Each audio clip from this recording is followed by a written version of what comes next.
esa música del lobby de hotel. Gracias. Este, Vamos directamente a lo que venimos. Estos mensajes no se crean, todavía eso es medio, me pongo nervioso. Y quiero que vayamos. Sí, sí, sí, sí, sí, sí. Bueno, yo creo que es la resonancia de la tarola, ¿no? Sí, sí. No, qué bronca. Sí. Ok, vamos a 1 de Juan 5:21, por favor.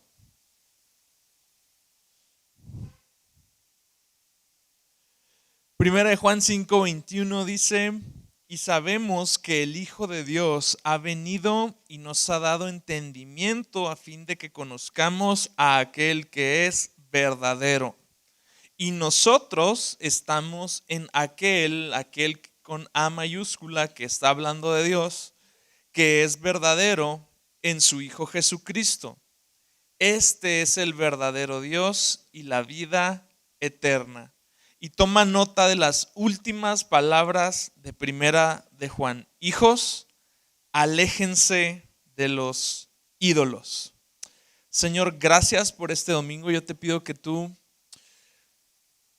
hagas una obra única en nuestros corazones. Dile a Dios realmente que esperas que tu corazón sea develado ante su palabra. Dale la facultad completa al Espíritu Santo para que obre en tu corazón y te diga algo. Señor Jesús, toma control de esta palabra y que cumpla la misión para la cual la enviaste, en el nombre de Jesús. Amén. Está como extraño encontrarnos a mitad aproximadamente del Nuevo Testamento un versículo que nos hable acerca de la idolatría. Y vaya que 1 de Juan es una carta muy light, es una carta muy bonita. Creo que si queremos encontrar en 5 capítulos muy breves cómo se vive la vida cristiana, cómo amar más profundamente a Jesús, 1 de Juan es la carta correcta. Pero toma nota del último de los versículos. Hijos, aléjense de los ídolos. Este versículo está como hasta cierto punto ubicado en un punto donde la idolatría ha dejado de ser, entre comillas, el problema central que Dios está tratando constantemente con su pueblo. Quizás podemos empezar a preguntarnos por qué este versículo no está en Malaquías, no está en el Antiguo Testamento, donde realmente grandes porciones del Antiguo Testamento se dirigen a tratar el tema de la idolatría. Lo venimos a encontrar en 1 de Juan 5:21. Porque aunque no lo creamos, la idolatría sigue siendo la razón número 1 por la cual el corazón humano lucha y pierde esas batallas. La idolatría viene a ser la razón número 1 por la cual normalmente nos encontramos encerrados en ciclos de pecado, en patrones repetitivos de conductas que afectan nuestra relación con Dios y que afectan nuestra relación con las demás personas, como la idolatría. Porque seguramente ahorita todos estamos haciendo un análisis del inventario de nuestras casas y encontramos que no hay ni una sola estampita, ni una sola estatua, ni un solo cuadro. Les cuento algo chusco sobre mi casa. Cuando llegamos a la casa que hoy estamos rentando, pues nos parece muy bonita, está bien ubicada, muy acogedora. Y noto que hay un cuadro en la pared y tiene a la morenita del Tepeyac. Entonces, pues digo, bueno, detalles. Ya tomamos la decisión, Karina y yo, y le digo al cuate de la inmobiliaria: ¿sabes qué? Todo está perfecto. Nada más llévense ese cuadro, porfa. Porque ahora que entramos por última vez vi que ahí estaba todavía. Y pues nomás, si lo pueden quitar mejor. Pues bueno, resulta que Después me dice como que, no sé si temeroso de que se fuera a caer ¿cómo se llama? El deal, el cuate de la inmobiliaria me habla y me dice, oye, es que sabes que tengo un problema porque ese cuadro es un mosaico, no se puede despegar de la pared sin destruirla. Y yo, ok, bueno, déjame ver cómo me la arreglo. Bueno, ya le pusimos ahí un cuadro de león. Sí, cuando tenga la oportunidad de ir a mi casa, ahí van a ver un cuadro de león y tengo un ídolo detrás de ese cuadro. Tengo una imagen y se las enseño para que vean que no tengan nada que ocultar. Pero sí, o sea, se dan estas dinámicas donde parece ser que los ídolos a los que hace referencia Juan, pues son cosas físicas que uno puede portar y que al mismo tiempo puede adorar, pero nada más lejano que eso. La idolatría no es un viejo hábito. De hecho, la idolatría es un hábito constante, un hábito que sigue generándose en el corazón del hombre. Quiero proporcionarnos una definición de lo que es un ídolo. La definición más perfecta lo encuentro en la Nueva Traducción Viviente. ¿Alguien tiene esa versión? Es muy padre cuando estás leyendo y quieres como captar la idea general de algo. Nueva Traducción Viviente dice en ese mismo versículo, traduce la palabra ídolo como todo lo que pueda ocupar el lugar de Dios. ¿En dónde? En el corazón. Y como estamos hablando este mes de asuntos del corazón, entonces quiero detenerme en ese tema. Un ídolo es todo lo que ocupe el lugar de Dios en el corazón.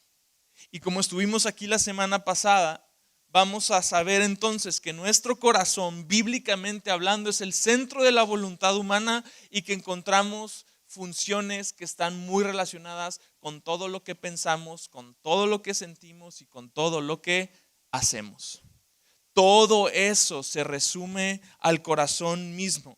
Entonces, aunque ya no tengamos la posibilidad, el gusto, la tendencia de tener imágenes físicas en nuestra casa y rendirles culto a esas imágenes o veneración o alguna clase de respeto, entonces sí podemos encontrar que hay en nuestro corazón asuntos a los que le estamos dando una relevancia más diferente sobre los otros asuntos. Brad Bigney lo define como cualquier cosa, persona o idea que captura nuestro corazón, nuestra mente y nuestros afectos más que a Dios. Definitivamente es un tema que necesitamos conocer a fondo y ver cómo habla la Biblia acerca de la idolatría del corazón. Y para eso quiero hacer uso de una de las máximas de interpretación bíblica, la ley de la primera mención. Cuando tú encuentres un tema en la Biblia, para entender cómo se va a entender en el contexto general de toda la palabra, tenemos que ir a la vez donde primeramente se menciona el tema que queremos tratar y donde vamos a encontrar por primera vez la palabra ídolo en la Biblia es en el capítulo 31, versículo 19 de Génesis. Y dice así: entonces Jacob se levantó, montó a sus hijos y a sus mujeres en los camellos y puso en camino todo su ganado y todas las posesiones que había acumulado.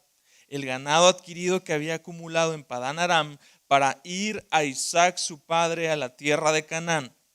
Mientras Labán había ido a trasquilar sus ovejas, Raquel robó los ídolos domésticos que eran de su padre. Raquel robó los ídolos domésticos que eran de su padre. Y esta es la primera vez en toda la Biblia que vamos a escuchar de ídolos. Entonces creo que es importante que le echemos un ojo y ver qué implicaciones, qué circunstancias se dan en torno a este acto que está haciendo Raquel. Pero bueno, quiero darte primeramente un contexto general. Raquel era la menor de dos hermanas, Lea la mayor, Raquel la menor. Y Lea tenía la particularidad de no ser muy agraciada físicamente. Sin embargo, Raquel era muy muy hermosa. Entonces un hombre llamado Jacob se encuentra trabajando con el papá de estas dos muchachas y le dice Labán, el papá de estas dos muchachas, a Jacob: oye, no hemos discutido tu salario, has trabajado aquí, yo creo que es tiempo de que discutamos tu salario. Y Jacob, ni tardo ni perezoso, le dice: pues yo me cobro con la menor. Le dice, ¿qué te parece si me das a Raquel por esposa? Labán accede, dice: bueno, mejor a ti que cualquier otro. Sin embargo, Labán era un tipo complicado, ¿no? Era como estos jefes, que no hay aquí ninguno de estos, como que les gusta regatear, como que el empleado dice: me deja salir de vacaciones este año, ya tengo 20 años para la compañía. Y tú dices: bueno, te doy una semana. Labán era medio mala onda en este rollo, y Labán dice: ok, te doy a Raquel. Bueno, la historia larga, corta, le da primero a la mayor. Jacob se va a la noche de bodas con la mayor y no se da cuenta de lo que había sucedido. Al siguiente día se da cuenta y Labán dice: ups, pero es que tradición aquí no es dar la menor antes que la mayor. Deja que pase una semana y luego ahora sí te quedas con Raquel, pero a cambio vas a tener que trabajar otros 7 años. Entonces nos encontramos en una situación ya tensa. Jacob está casado con una mujer con la que no quiere, y bueno, Raquel ahora se ve compartiendo su esposo con su hermana mayor. Pronto se había marcado el rechazo de Jacob hacia Lea. No la amaba, no trabajó por ella. Pero bueno, llegamos al capítulo 29, versículo 31 de Génesis, y dice lo siguiente: vio el Señor que Lea era aborrecida y le concedió hijos, pero Raquel era estéril. Y en los versículos que siguen nos vamos a enterar de cómo Lea tiene 4 hijos. Y primero tiene a Rubén y está muy contenta porque Dios ve su aflicción y en medio de su aflicción le responde. Entonces como que aparentemente esto estaba equilibrando un poco más la balanza a favor de Lea. Y ahora después de Simeón viene Rubén, y luego viene Simeón, y luego viene Leví, y luego viene Judá. Y todo parece muy bien pintando para Lea, pero Raquel era estéril. Y yo me imagino a Raquel encontrándose en una situación en la cual nunca había estado antes. Probablemente al ser la bonita de la casa, al ser la popular de la casa, nunca se había visto en una desventaja respecto a su hermana. Y ahora su hermana es una máquina de tener bebés.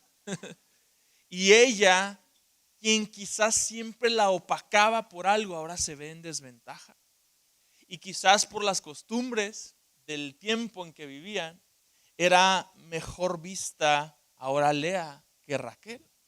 Si bien es cierto, no era muy agraciada, ahora Lea estaba dando una descendencia a Jacob y Raquel estaba en una situación desfavorable.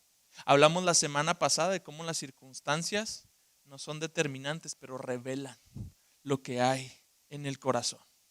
Y Raquel estaba en una circunstancia de apremio. Mi hermana está teniendo uno tras otro, y yo no puedo tener ningún hijo. Y llegamos al capítulo 30, versículo 1 de Génesis, y vamos a encontrar una declaración que me parece muy llamativa. Es muy interesante lo que dice Raquel en esta declaración para el contexto de la historia. Pero viendo Raquel que ella no daba hijos a Jacob, tuvo celos de su hermana y dijo a Jacob: dame hijos o si no, me muero.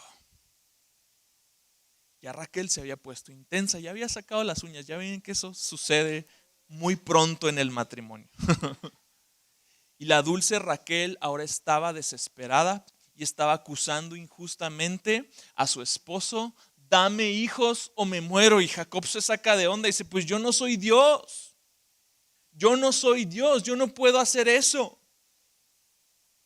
Los ídolos del corazón empiezan a manifestarse cuando empezamos a presentar reacciones muy exacerbadas a situaciones apremiantes. Hablamos la semana pasada de cómo el pueblo de Israel estaba atormentado por la sed, y me parece el término atormentado pues muy dramático. Y hablando de dramas, Raquel se pinta sola y dice: dame hijos o si no, me muero. Los ídolos del corazón comienzan a ser identificados cuando nuestras reacciones llegan a niveles que no se presentan normalmente en otras circunstancias, cuando tocan áreas en particular de tu vida. Y de pronto te puedes encontrar vomitando, discúlpenme el término, de ira por una situación trivial, aterrorizado por algo que está sucediendo, sumamente triste. Y yo creo que cuando nos encontramos en esas situaciones, cuando nuestro corazón, que es dinámico y que ya vimos que es complicado, reacciona de forma tan marcada a esas circunstancias, es momento de que le pongamos atención. ¿Por qué estoy reaccionando de esta forma ante esta circunstancia? Porque muchas veces el ídolo del corazón se describe como el pecado detrás del pecado. Es que está celosa, es que está desesperada, es un acto de ira. Es un pecado, los celos. Pero hay un pecado detrás del pecado. Y vamos a ver en la historia cómo el problema de la infertilidad llevó a Raquel a develar algo que había en su corazón. Y vamos a comenzar a ver con estos lentes lo que sigue de la historia. Ve lo que dice el versículo 14 y 15 del mismo capítulo 30. En los días de la cosecha de trigo, Rubén fue y halló mandrágoras en el campo y las trajo a su madre Lea. Entonces Raquel dijo a Lea: dame, te ruego, de las mandrágoras de tu hijo. Pero ella respondió, y aquí está la evidencia del contexto familiar muy disfuncional: ¿te parece poco haberme quitado a mi marido? ¿Me quitarás también las mandrágoras de mi hijo? O sea, aquí lo interesante en esta situación es que, o sea, si alguien tenía temas, era Lea. O sea, si yo soy el pastor y estoy ahí en ese momento, pues yo voy con Lea. Pues digo, esta chica tiene problemas, no la quiere el esposo, el papá no la quería, se sabe rechazada, se sabe desplazada, pero quien está presentando el ídolo es Raquel. Y bueno, dice Raquel, vuelvo a la pregunta: ¿te parece poco haberme quitado el marido? ¿Me quitarás también las mandrágoras de mi hijo? Y dice Raquel: que él duerma pues contigo esta noche a cambio de las mandrágoras de tu hijo, le dijo Raquel. ¿Y qué sentido tiene? O sea, creo que amaba a Jacob, pero algo tienen estas plantas que Raquel dice: te lo cambio. Y es que estas plantas estaban asociadas con un tratamiento desde entonces hacia la fertilidad. El deseo de tener hijos de Raquel estaba cobrando una importancia más allá que la del amor de su esposo. A Raquel ya no le importaba tanto tener la exclusividad del corazón de Jacob. Le importaba más tener su hijo. Ella deseaba un hijo. Ese deseo estaba echando una raíz muy poderosa en su voluntad. Ese deseo estaba creciendo y ahora Raquel estaba dispuesta a cambiarlo todo por tener un hijo. Pasa el tiempo y ¿qué crees? Dios le da un hijo. Dice literalmente la Biblia: Dios se acordó de Raquel y abrió su matriz. Dios le dio un hijo. Pero ¿cuál es la reacción de Raquel? Versículo 22, 24. Sigo en el 30 de Génesis. Entonces Dios se acordó de Raquel y la escuchó y le concedió hijos. Ella concibió y dio a luz un hijo y dijo: Dios ha quitado mi afrenta. ¿Todo bien aquí o no? Y le puso por nombre José, diciendo: que el Señor me añada otro. Next. Si te llamas José, podemos vernos en consejería en la semana. No te creas. Next. El que sigue. Entonces, el tema de la maternidad ya había quedado superado, pero no realmente, porque el ídolo que estaba arraigándose poderosamente en el corazón de Raquel demandaba algo más. Ya tengo uno, ahora sigue el otro. Rápido, que Dios me dé otro. Porque no se trata del amor de mi esposo, no se trata del milagro de un hijo, se trata de la cantidad. Se trata de la idea que ella había concebido en su corazón. Se trata del deseo de simplemente tener hijos. ¿Se comparaba con su hermana? No lo sé.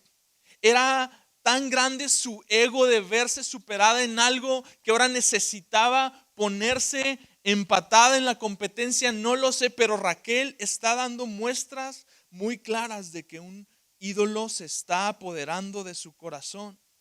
Realmente era algo que había empezado a gestarse desde hace mucho tiempo y ahora se manifiesta.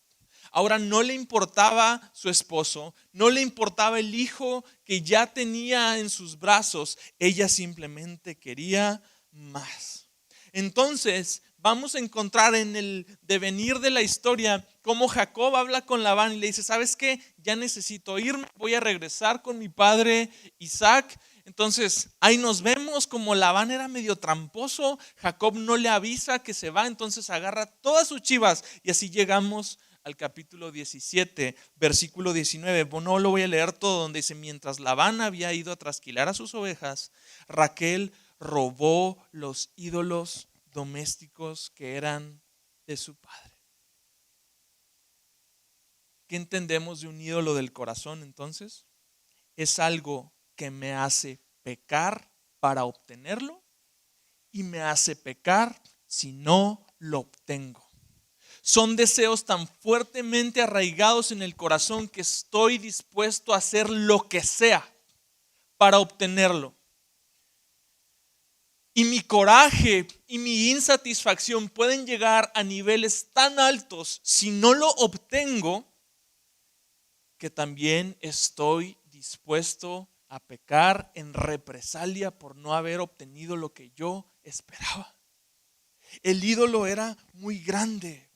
Y Raquel estaba buscando quizás en estos terafines, no sé si tenemos la imagen, Beto, en estos diosesitos de barro que tenía ahí Labán. Estos eran más o menos. La palabra en hebrea para ídolo es terafim. Entonces la representación nos lleva a algo así.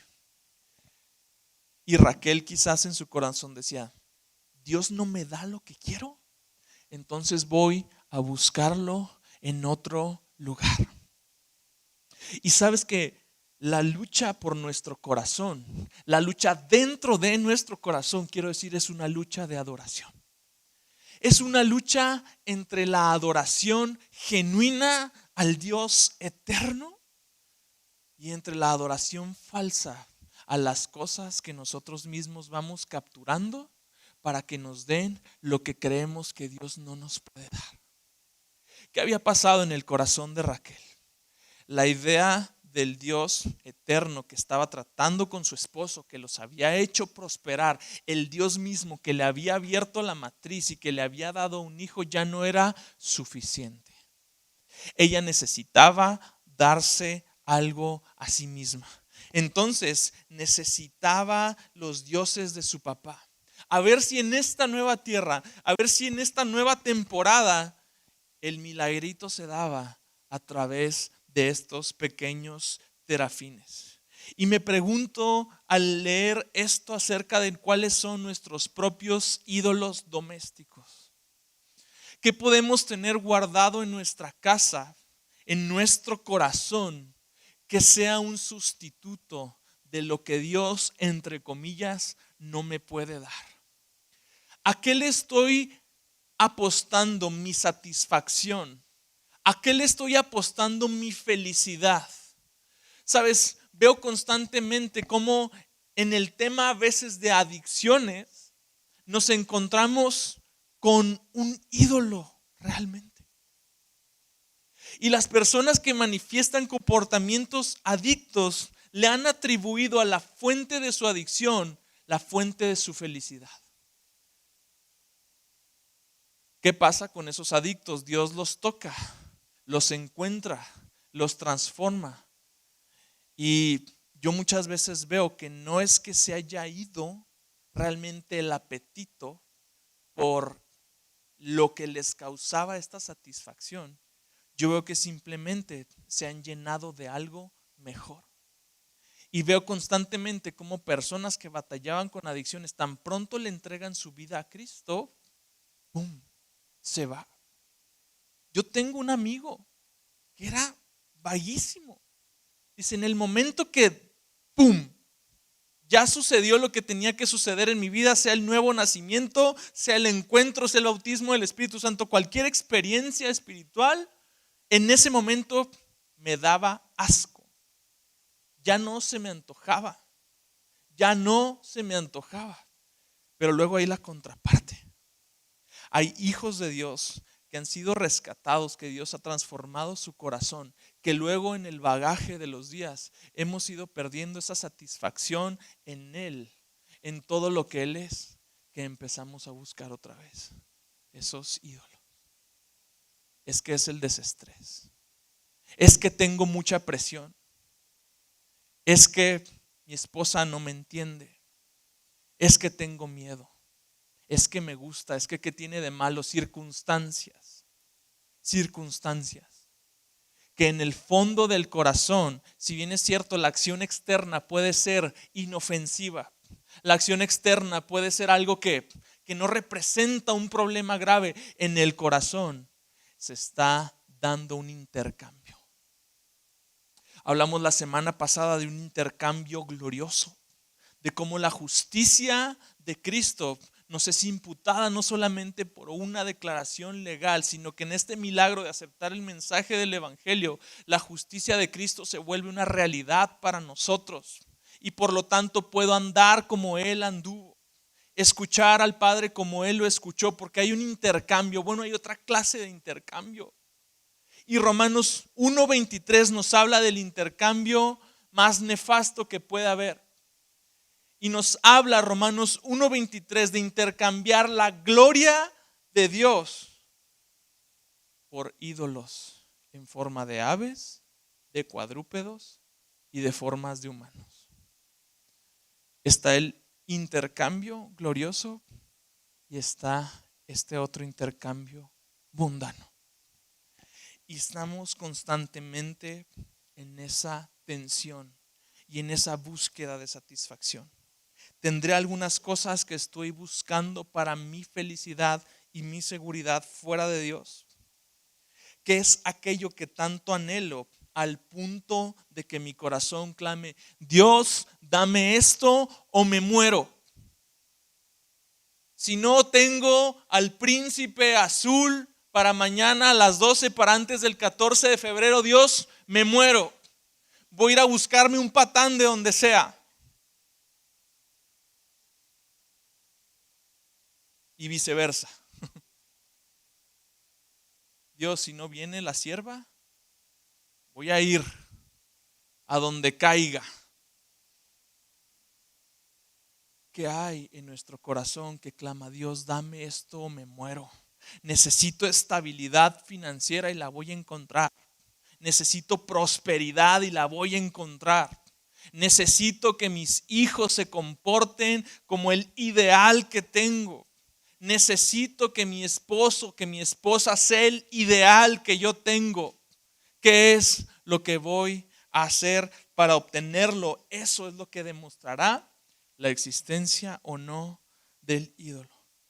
Si en este punto no ha quedado claro todavía, el deseo exacerbado de Raquel de tener hijos era lo que la había llevado a cometer estos actos. Y los ídolos físicos solamente eran la prueba de lo que ya estaba en el corazón. Raquel no era una idólatra porque había agarrado estos monitos ahora en su nuevo viaje. Raquel era una idólatra porque el deseo de tener hijos se había apoderado por completo de ella. Los ídolos aparentemente son circunstancias que nos liberan.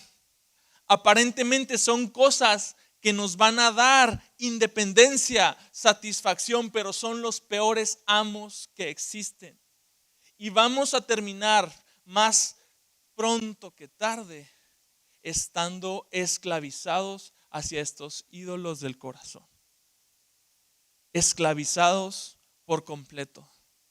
Porque ahora, si mis hijos son mis ídolos, ahora mi felicidad está completamente clavada. Si se casan, si no se casan, si se van, si no se van, si se quedan porque se quedan, si les va bien porque les va miel. Y entonces, ¿dónde está mi felicidad? Entonces se van los hijos de casa y no conozco a la persona con la que me quedo. Porque a veces en nuestros matrimonios empezamos a desplazar y empezamos a poner en su lugar otras cosas. Y encontramos matrimonios centrados en el trabajo, centrados en los hijos, centrados en la generación de riquezas, centrados en la vocación, centrados en todo menos en Cristo. Y ahora el matrimonio que suponía tener como punto de fortaleza la gran habilidad de ambos en cualquier rubro, es al mismo tiempo su gran debilidad. Es al mismo tiempo lo que supone un peligro para sus vidas. En este punto los ídolos no son solo estatuas de piedra, son pensamientos, son deseos, anhelos, esperanzas a los que comenzamos a rendir culto en lugar de hacerlo al Dios verdadero. Y no, ya no nos hincamos como antes. Ya no traemos los detentes, ya no traemos las estampitas, ya no tenemos los ídolos que tradicionalmente habíamos tenido antes. Pero ¿qué tal esos temores exacerbados? ¿Qué tal esas nociones de irracionalidad? Donde esos momentos de irracionalidad, donde situaciones aparentemente comunes que le pueden pasar a todos en todo momento, nos llevan al extremo. ¿Por qué amo tanto lo que amo tanto? ¿Y qué pasaría si me lo quitan? ¿Qué pasaría si lo pierdo? ¿Qué pasaría si de pronto yo estoy en el gimnasio? Porque estoy viendo el gimnasio como la fuente de mi salud. Y ya no se trata nada más de el hobby, del deporte, de la salud normal. Se trata de que toda mi esperanza de salud esté ahí. Y en la medida que yo esté ahí y pueda hacerlo, entonces estoy en la posibilidad de estar siempre sano. ¿Y qué pasaría si con el trabajo están inmiscuidas todas mis esperanzas de prosperar en la vida? Y es que voy a llegar temprano y voy a ser excelente y que me vean. No tiene nada de malo. Pero cuando se vuelve un deseo exacerbado, toda tu esperanza de prosperidad está fincada en tu desempeño. Y luego llega alguien nuevo, contratan a alguien nuevo que gana menos que tú, que está más joven, que lo pueden explotar y que hace más horas de trabajo. Y se desvanece. No se desvanece un trabajo. No se desvanece un hobby. Se desvanece la esperanza de algo más excelente. Se desvanece la esperanza de satisfacción, de seguridad, de suficiencia. Y ese es el tema con los ídolos del corazón. Si ya no cargamos los rosarios, pero cargamos un montón de cosas a las que le estamos apostando todo. Dice Juan Calvino, el reformador, Cuando Moisés narra que Raquel robó los ídolos de su padre, estaba hablando de un vicio común. De esto podemos deducir que el corazón humano es una perpetua fábrica de ídolos. Nuestro corazón es una perpetua fábrica de ídolos. He encontrado que encontrar el pecado detrás del pecado nos abre una puerta hacia una libertad increíble. Encontrar el pecado detrás del pecado supone para nosotros finalmente el empezar a pegarle directamente al blanco de aquello que está amenazando nuestra vida, nuestra calidad de vida, la calidad de nuestras relaciones. ¿Tú crees que la relación de Jacob y de Raquel no se iba a deteriorar? ¿Tú crees que Raquel iba a vivir con plenitud viendo que Lea seguía teniendo? Después Raquel dice, bueno, pues voy a hacer uso de este derecho del vientre alquilado, entonces que mi sierva te dé 2 hijos más.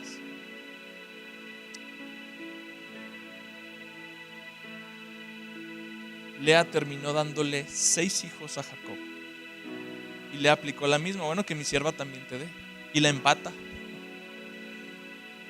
En el conteo quedamos hijos oficiales de Lea 6, hijos que se le atribuyen a Lea por la sierva 2 más. Entonces, Lea 8, Raquel 4. ¿Te parece sano vivir una dinámica de comparación? ¿Te parece sano vivir en una dinámica constante de buscar tu satisfacción en ese acto que es futuro y que es incierto todavía? Yo creo que esa es la peor clase de ídolo que puede haber. El llamero. El ¿y qué tal si? Cuando llegue X, entonces Y, mi vida. Cuando llegue el ascenso, es que cuando sea más maduro, es que el otro año. Yo creo que es la peor clase de ídolo que puede haber. Un ídolo que me condena a vivir en una expectativa de algo que no es, que no me toca a mí saber si va a suceder o no.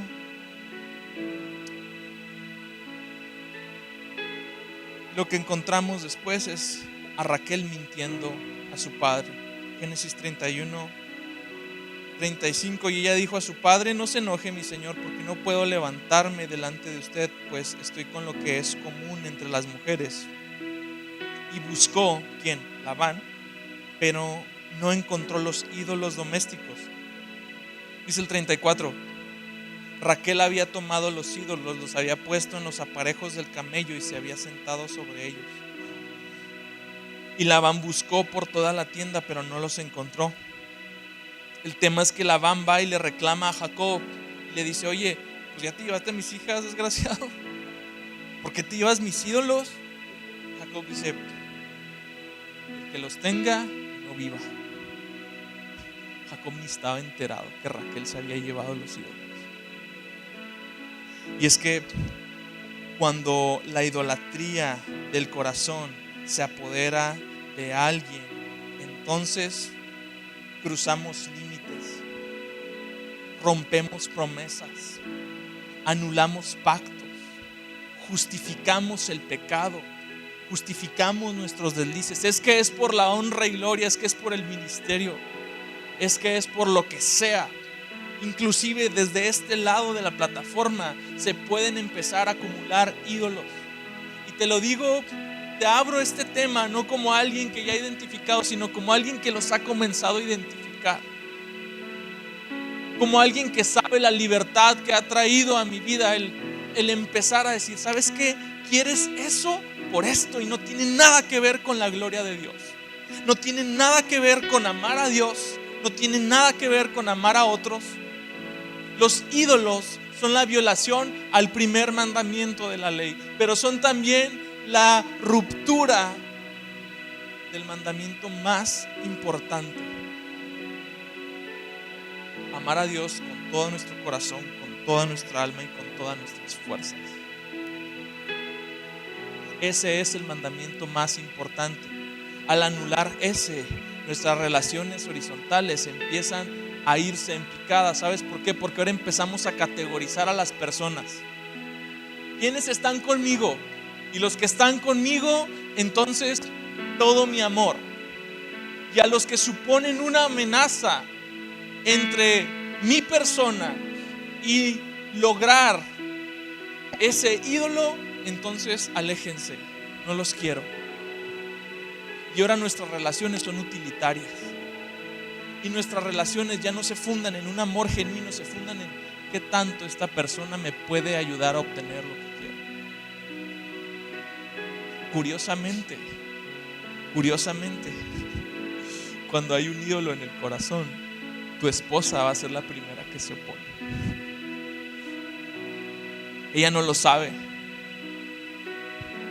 pero a veces Dios permite esas circunstancias, estos distanciamientos, estas discusiones, estos problemas matrimoniales que ponen en perspectiva que estamos dispuestos a arrojar a esa mujer debajo del primer autobús para llegar a donde queremos.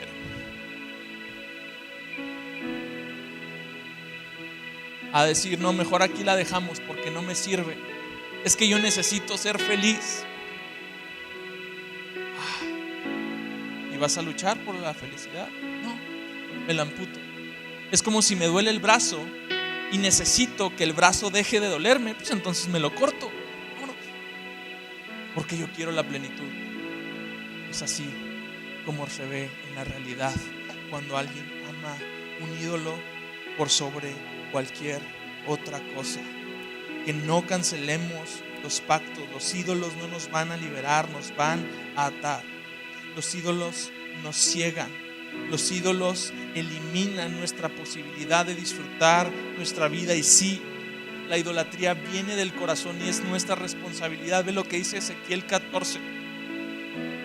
Es el Antiguo Testamento, donde se supone que la idolatría era solamente física, pero no, Ezequiel es un profeta muy particular en muchos temas. Dice, después me visitaron algunos de los líderes de Israel, y mientras estaban sentados conmigo recibí este mensaje del Señor: hijo de hombre, estos líderes han levantado ídolos en su corazón, se han entregado a cosas que los harán caer en pecado.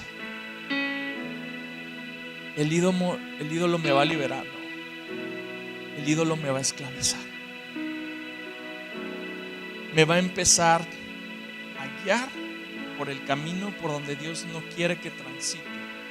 Y probablemente no sea hoy, no sea mañana ni en un año. Probablemente empiece a haber prosperidad y éxito a raíz de ciertos patrones o de ciertas decisiones, pero al cabo se cae, todo se cae. ¿Por qué habría de escuchar sus peticiones? Dice Dios.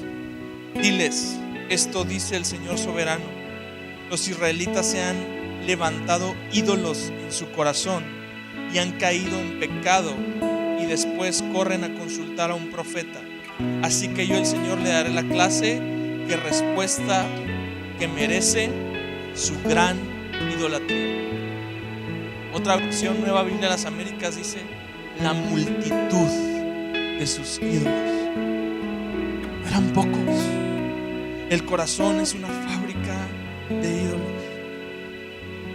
Versículo 6: por lo tanto, diles a los israelitas, esto dice el Señor, arrepiéntanse y abandonen sus ídolos y dejen de cometer ya sus pecados detestables. Hay una ligadura entre el pecado y la idolatría, entre un estilo de vida pecaminoso y la práctica de la idolatría. Y la solución que da Ezequiel es: arrepiéntete y abandónalo. Abandónalo. No lo guardes para más tarde. No lo guardes por si Dios no te hace el milagro. Abandónalo. Y ve lo que hace Jacob. Capítulo 35. Jacob está pasando por toda una metamorfosis.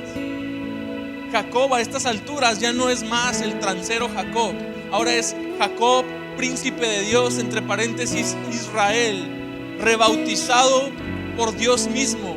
Ha hecho pacto con Dios. Y al saberse en esta nueva naturaleza, en esta nueva posición, ve lo que hace Jacob. Entonces Dios dijo a Jacob: levántate, sube a Betel y habita allí. Betel significa casa de Dios.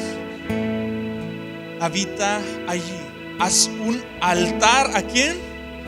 A Dios, que se te apareció cuando huías de tu hermano Esaú. Y Jacob dijo a los de su casa y todos los que estaban con él, ¿qué es lo primero que les dice? ¿Qué es lo primero que les dice? Quiten los dioses extranjeros que hay entre ustedes, purifíquense y cambien los vestidos. Jacob está haciendo físicamente lo que Dios le había hecho en su corazón. Él va a la casa de Dios a hacerle un altar a Dios y les dice a toda la comitiva que estaba junto con él: quiten eso, sáquenlo. Y quizás quiero creer que esta fue la oportunidad que Raquel tuvo para entregar sus ídolos. La Biblia no nos dice lo contrario, entonces probablemente esta haya sido una limpia total. Raquel entrega finalmente sus ídolos y Jacob los entierra debajo de una encina. La mejor manera de deshacernos de nuestros ídolos es dejarlos a un pie de un árbol, pero no de un árbol común y corriente, sino del árbol que hizo la cruz de Cristo.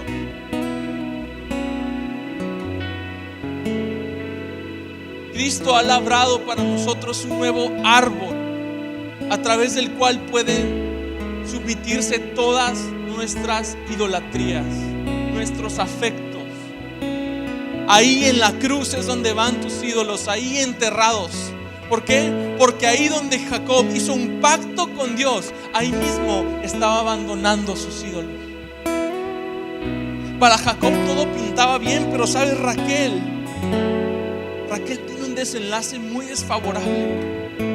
Versículo 16, capítulo 35. Salieron de Betel y cuando aún faltaba cierta distancia para llegar a Efrata, Raquel comenzó a dar a luz el segundo. Que me añada otro. Era su anhelo, que Dios me dé otro. Y tuvo mucha dificultad en su parto. Cuando ella estaba en lo más duro del parto, la partera le dijo: no temas, porque ahora tienes el otro. ¿Qué quería Raquel? Otro. Ya lo tienes. ¿A costa de qué? De tu vida. Y Raquel, en su agonía, lo nombra Benoni, que significa hijo de mi tristeza.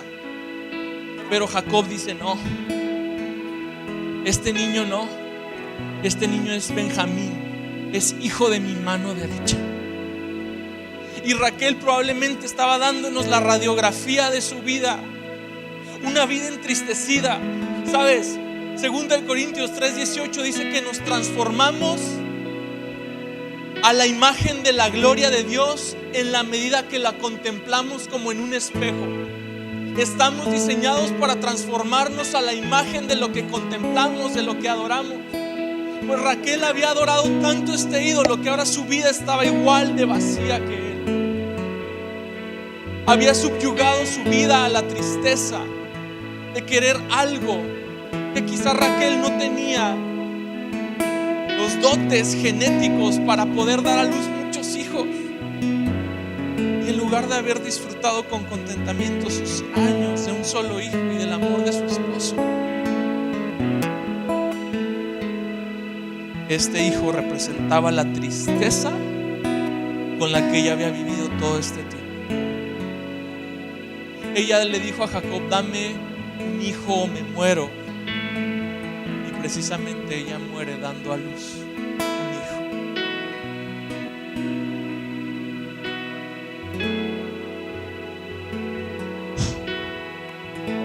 Estamos diseñados para adorar. Como decía Chesterton, si no adoramos a Dios, vamos a terminar adorando lo que sea. El corazón es una fábrica de ídolos. Hoy, si tu corazón no está ligado a Dios, entonces va a empezar tarde que temprano a levantarse un nuevo ídolo que satisfaga todos sus reclamos y sus necesidades. Fuimos diseñados para adorar. Dios nos ha dado esta naturaleza. Así como el carro tiene la naturaleza de funcionar con gasolina, el hombre tiene la naturaleza de ser un adorador. La pregunta es: ¿qué vamos a estar adorando? Dice Tozer: Dios nos libró de nuestro egoísmo y nos convirtió en adoradores. Ese es el llamado más hermoso que podemos tener. Y tú dices: que yo canto, yo levanto mis manos, yo exteriorizo. Eso es alabanza. La alabanza es externa, es expresiva, es visible. La adoración es en el corazón. ¿Sabes? Si el corazón humano fue creado por Él para buscar el bien sobre el bien sobre el bien, sería egoísta de parte de Dios que, siendo Él el bien supremo, nos privara de conocerlo. Si Dios es el bien supremo, si Dios es lo más hermoso que hay, entonces la inclinación de nuestro corazón a tener lo que es bueno, a tener lo que es deseable, nos va a llevar a apuntar a Él, y no puede ser de otra forma. Dios no nos necesita, amados. Dios no nos debe nada. Dios nos hace adoradores, y eso es lo que somos. De lo contrario, algo más va a tomar ese lugar. De lo contrario, nuestra tristeza se va a empezar a acumular a lo largo de los años. Yo le pido a Dios, y le pedí a Dios antes de este mensaje, que empezara a traer en la mente qué ideas se han ido incrustando en nuestro corazón. Son quizás expectativas de estabilidad, las que si te tocan ahí dices: no, que nadie me toque el bolsillo. No, que nadie me toque a mis hijos, que nadie me toque mi trabajo. Son ideas, son personas, son deseos. Gracias a Dios que el Super Bowl es a las 3, porque yo sé que para muchos hubiera sido un tema. Te lo digo como un fútbol adicto en rehabilitación. Para estas épocas del año, yo me había aventado 25 documentales desde 1920, cuando jugaban con cascos de piel y pelotas de cuero, y me encantaba. Sabía todas las estadísticas, líderes, en quién lo draftearon, cuándo, en qué año, qué equipo, en qué lugar. ¿Qué me proporcionaba? No lo sé. Quizás había un ídolo detrás de saberme muy conocedor de algo, y ese conocimiento no se utilizaba ni para edificar a los demás ni para la gloria de Dios.